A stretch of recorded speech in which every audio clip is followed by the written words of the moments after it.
Yes, Redison TV kwa chali njagala kubanga nkwongera part 2 eya speech ya Robert Kyagulanyi Ssentamu bw'abadde wali ku Radio Simba. Jukira nkuwadde part esoose njagadde mbikuwe mu bits mbikuwe mu parts ez'enjawulo era nkufunidde parts za mirundi ebiri naye nga kano kaddakiika ntono nnyo kagenda kubanga si kawanvu nnyo nja kusaba okawo obudde. Robert Kyagulanyi Ssentamu ezimu ku nsonga zannyonnyodde mu part eno ategeezezza ffe tetulina buzibu na Honorable Mathias Mpuuga kubanga munnaffe era tukola naye. Wabula ayongedde okutegeeza nti omulabe w'eggwanga ali omu Yoweri Kaguta Museveni era okusinziira ku bigambo bye njagala okutegeeza avumiridde nnyo ssente y'omuwi w'omusolo esaasaanyizibwa naddala mu maka g'omukulembeze agandibadde amaka g'omulembeze oba State House.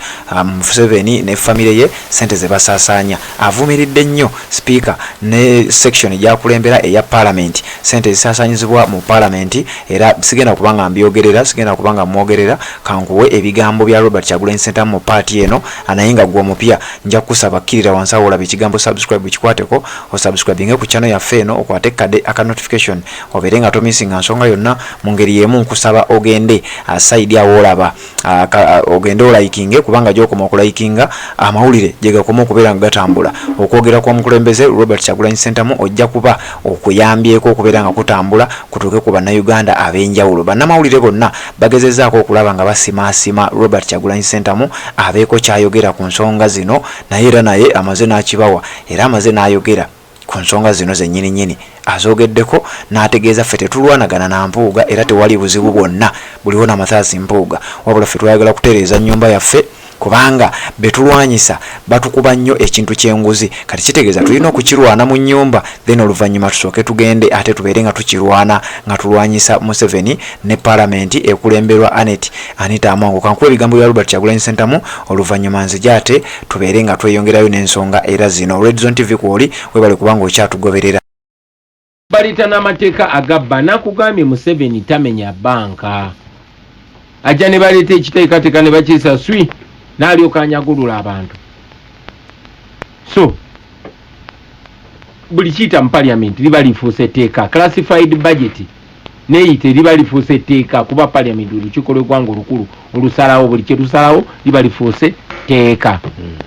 So si buli kye basalawo nga babawadde enguzi nga babatiisatiisiza kiba kituufu. N'olw'ensonga eyo ffe olwabitukiririzaamu mwami Mpuuga bwe yeesanga mu kabaate bwe katyo twamuwa amagezi alekulire asigaze ekitiibwa kye era n'atusuubiza nti agenda kulekulira. Zaali zina kuba ssaawa 24 naye bwe kitaakolera bwe kityo ne tuvaayo ne twogerako eri eggwanga nti nno kino bwe kiti bwe kyabadde kubanga kyali muki mu public singa eri abaga tusooka kutuula tebamujjaayo kubanga kisoboka twali tujeeyo mapenduzi gwe baakozesa okujjayo zaake mapenduzi nga ffe twamulonda ogenda kakiiko ako naye omuntu mulonda ate n'akozesa amaanyi g'abantu ate okunyigiriza omuntu akikirira abantu.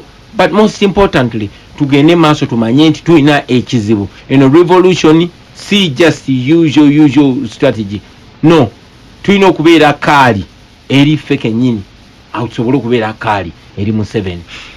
Neyanziza ampuliriza omulungi program olutindo wali si nnungi kino tukyogereko nyinza obutakugamba nti ono oba oli oba ono naye bifulumidde bingi n'abamu kubanenyezebwa okukola ebyo ekibiina bye kitagenderamu n'abakyaliwo kati erinnya lya mwami Mpuuga n'abalala ababaddewo nga bagamba nti ffe tugezaako okutereeza naye n'empisa mu kibiina temuli. Abaana ne badda ku mikutu aba National Unity Platform ne bavuma abantu abakulu mu ggwanga bayisiza amaaso mu kabaka bayisiza amaaso mu katikkiro buli avaayo abaako kyayogera gwe bavuma.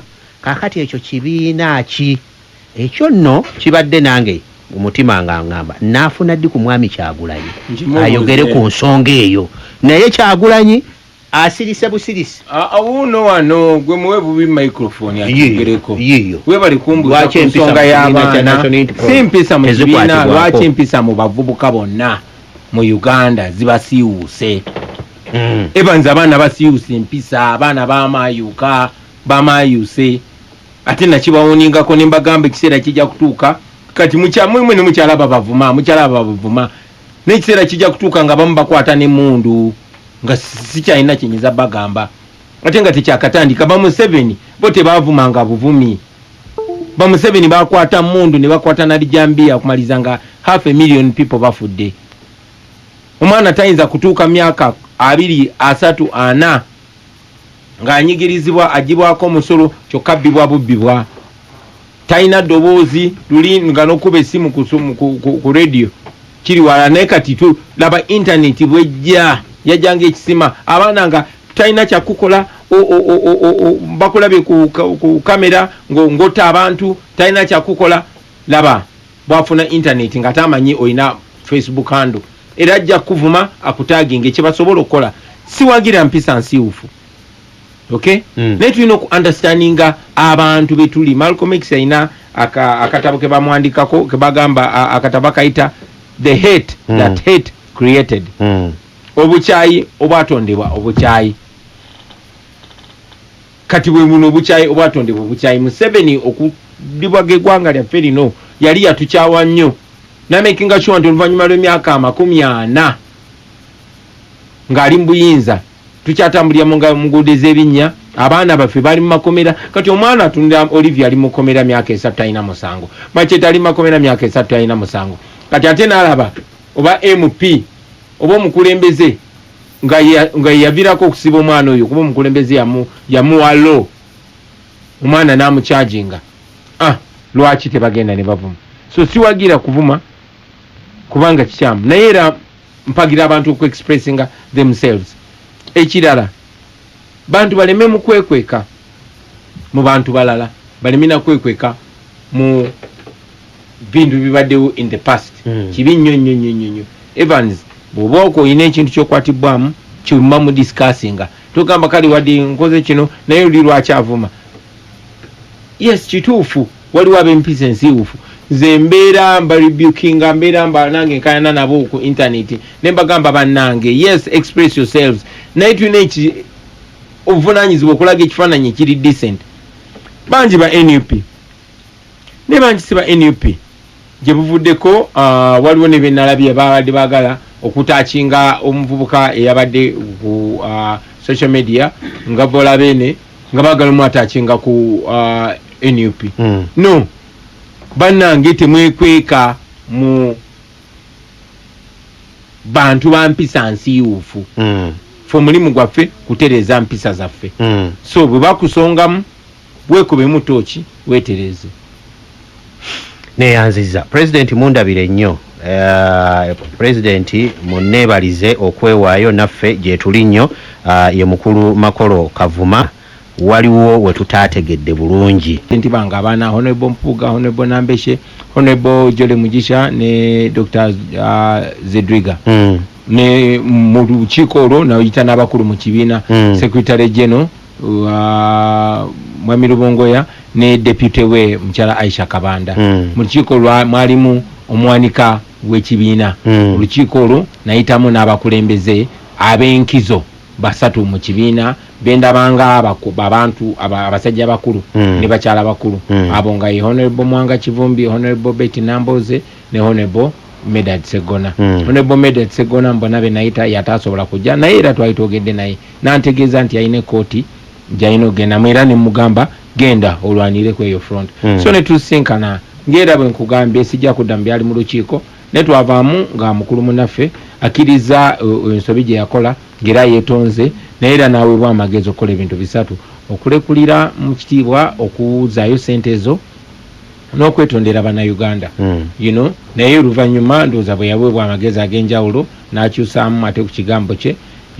Awo ate omusango ne gubeera nti ffe tetwakoze enkola eyita mateeka. Kituufu tetwayita mateeka mu ntandikwa, twayita mu nkola ya kisajja kikulu.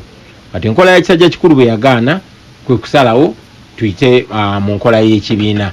Naye ate era mu nkola y'ekibiina nze engeri gye nnali nti nze nakulidde olukiiko olwa kisajja kikulu olwalowooza nti lumyaliriza naye ate n'alugoba era okusinziira ku kiwandiiko kye okufuna obwenkanya ne ŋŋamba nze kanve mu nsonga eno neme kubeera nakye bayita conflict of interest. Kuba nze nali namuwadde amagezi agalekulira, so bwe yagagaana nali saagala kulira lukiiko ate olulinga olujulirwamu. naye ate nga yali step erina okusooka kino nali nkimuwadde nga mukulu munne kwe kusalawo ensonga eyo nengikwasa mumyuka wange Dr. Zedriga kubeera tuli mu revolution mu magye kano tasobola kukwata jeno era jeno munne kati nenkwasa jeno mulala awo era yekulembera olukiiko lw'ekibiina kati ne tukiza mikono egy'ekibiina era ekibiina nga bwe walabye kyamaliriza kuba kyali kimusabye aveeyo annyonnyole lwaki tajjibwa mu kakiiko ako naye teyannyonnyola lwaki tajjibwa mu kakiiko ako lw'ensonga ya olukiiko olukulira ekibiina kyaffe nelusalawo agibwe ku bwakomisiona oba agibwemu obwesige ku kifo ekyobwakomisiona so nekibeera bwe kityo nina essuubi nti oba oli awo kuba mmanyi alina bawuliriza tuli bantu bakuno tuba n'abantu abakulu betuwayaako nabo ne batubuulira ne batulunga tetuli bakyetwala so ndowooza nti ensonga eno ejjagenda maaso nga ewayizibwako naye ate waliwo ze bayita uncompromisables nga ze values zaffe ebintu byetukkiririzaamu ekyo tetusobola kikubako koona naye engeri gye tukwatagana ne twandolinga ensonga zino kirungi nnyo era manyi nze nnyina okukkiriza mutima gwange nti olunaku lujja okukya